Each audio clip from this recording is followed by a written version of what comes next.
Instant Gateway Book Summary. The 80-20 Principle by Richard Koch. I'd be surprised if you haven't heard of the 80-20 Principle, or what is also called the Pareto Principle, named after the Italian economist Vilfredo Pareto, who first noticed the effect.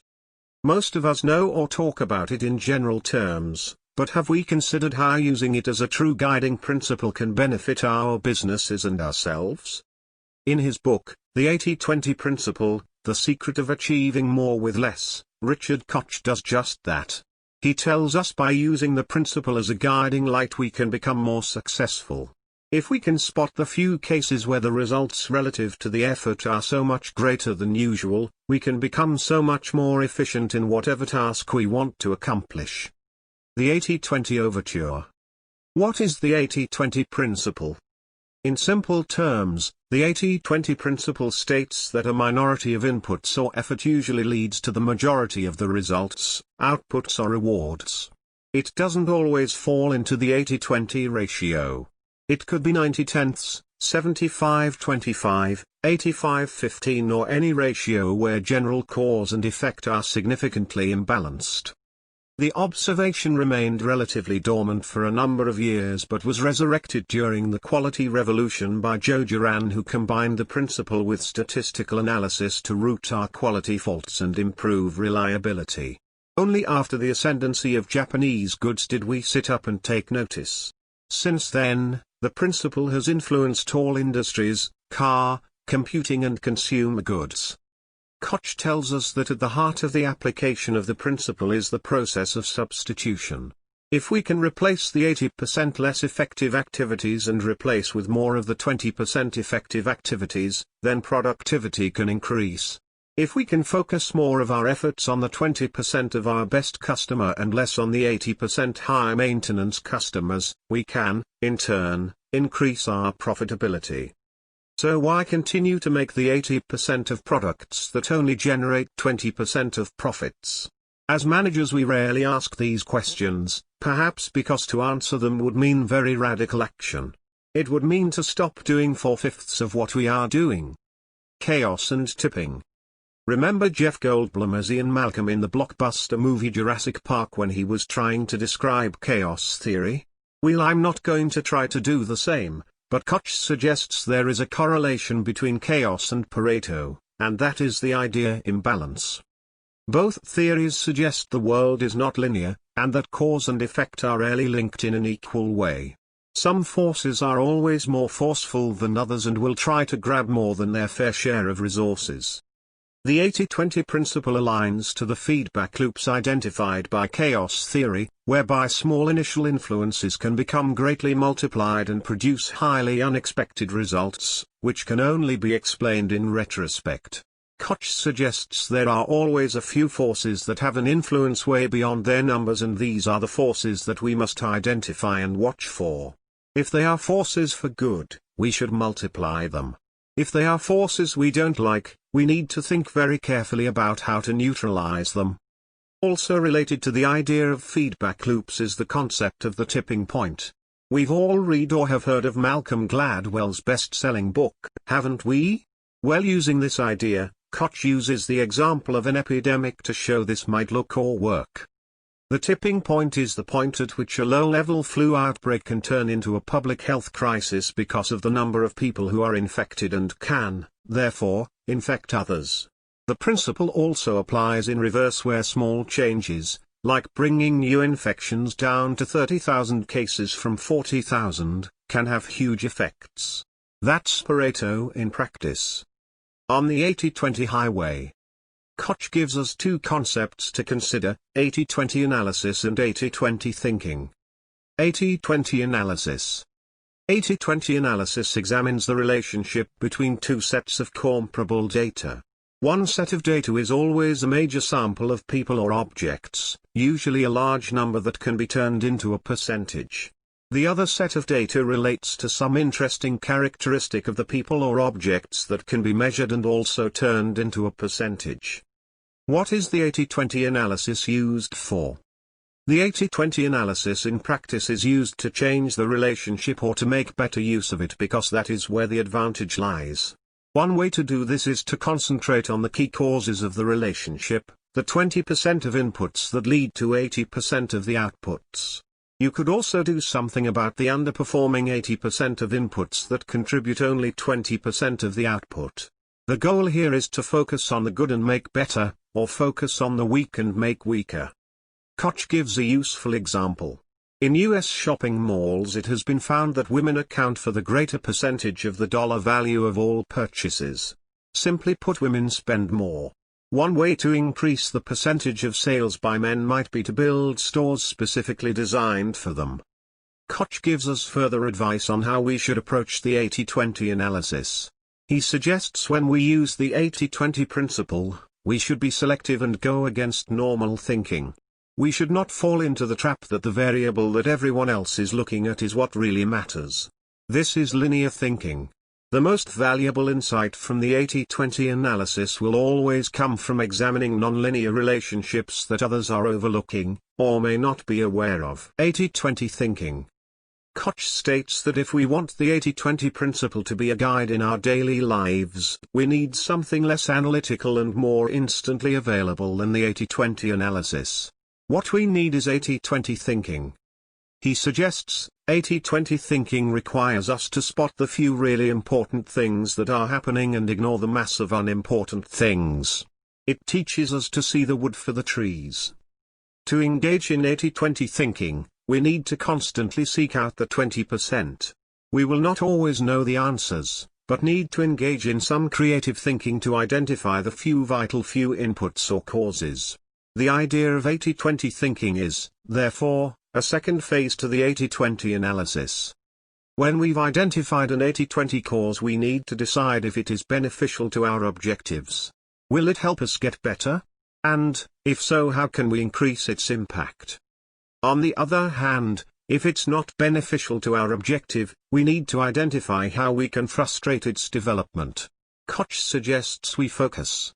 We do not need to look at being good at everything, but to be exceptional at fewer things. Like the principle itself, we should concentrate on a few areas, which can increase greater benefit from outperforming others. 80-20-101. Koch gives us a few immediate pointers to apply the 80-20 principle to our businesses. 1. Think small. Don't plan to the nth degree. The return on investment usually follows this 80-20 rule. 80% of the benefits will be found in the simplest 20% of the system. This is especially true for software, where 80% of a product's users take advantage of only 20% of its capabilities. This means most of us to pay for what we don't want or need. 2. Segment and focus.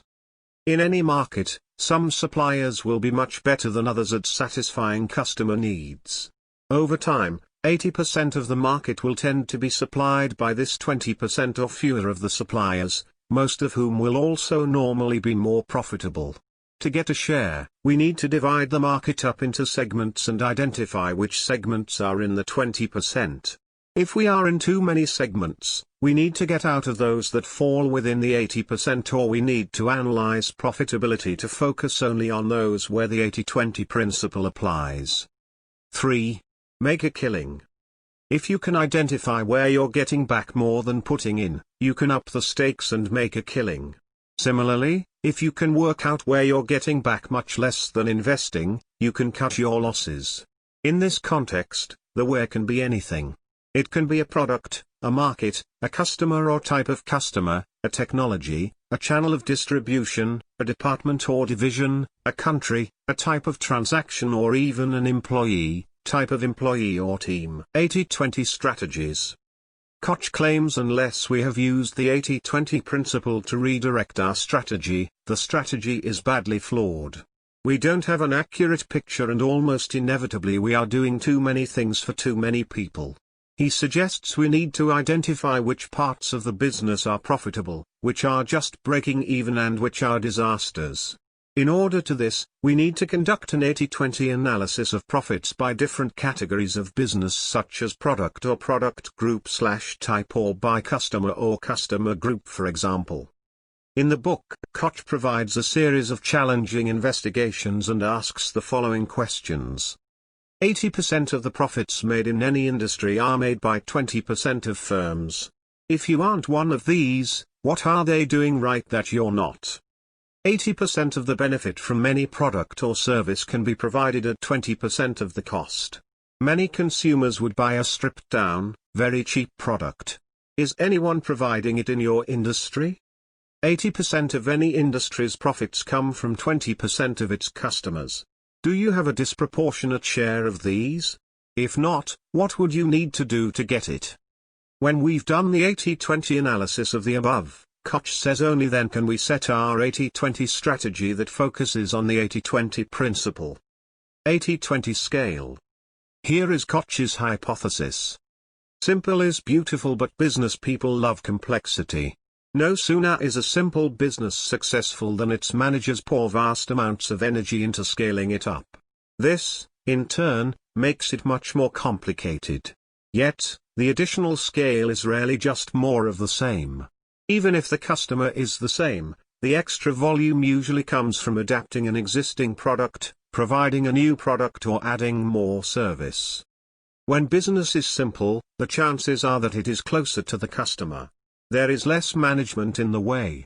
Customers can be heard, feel they are important, and are willing to pay a lot more for this. So how can we scale at the 80-20 levels?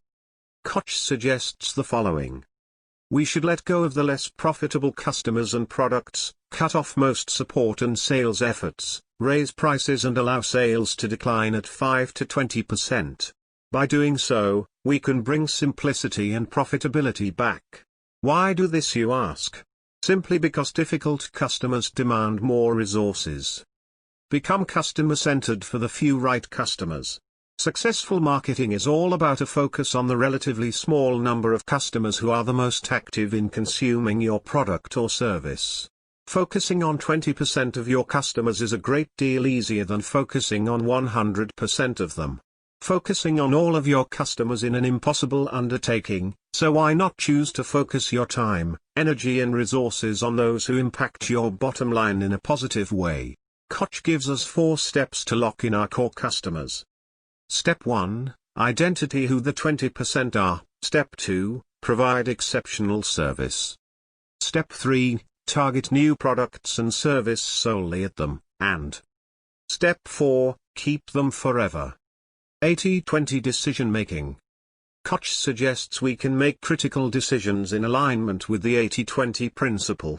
We are going to apply it pervasively, so decision making is no exception. Rule number 1, not all decisions are very important. Using the 80-20 split, we should avoid agonizing over the unimportant decisions, and above all don't conduct expensive and time-consuming analyses.